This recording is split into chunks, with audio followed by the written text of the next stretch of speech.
ልብ የሚነካ የእናትና ልጅ አጭር ታሪክ ይዤላችሁ መጥቻለሁ።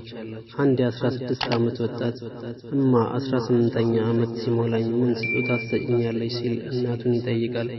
እናትም ልጄ 18 ዓመት እኮ ገና ብዙ ይቀርሃል ስትል ትመልሳለች። ልጁ 17 ዓመት ከሞላው በኋላ አንድ ቀን ራሱን ስቶ ይወድቅና እናቱ ወደ ሆስፒታል ተወስዷለች።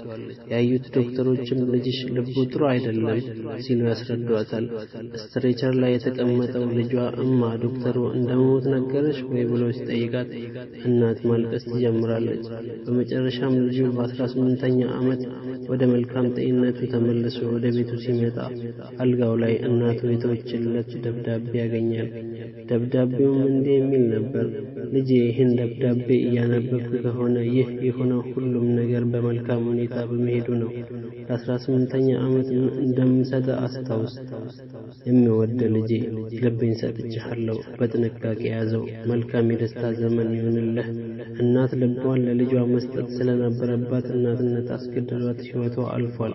ከእናት ልብና ፍቅር በላይ የሆነ ምንም ነገር የለም። ስንቶቻችን በወላጆቻችን እናፍር ይሆን? ስንት አይነት መስዋዕት ከፍለው አሳድገውን ይሆን?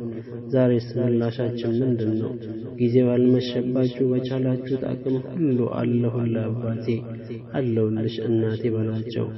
እኛን ሰው ለማድረግ ከሰውነት ተራ ወጥተው ያሉ ወላጆችን ቤት ይቆጥራቸው። እናስተውል እንዳይቆጨን።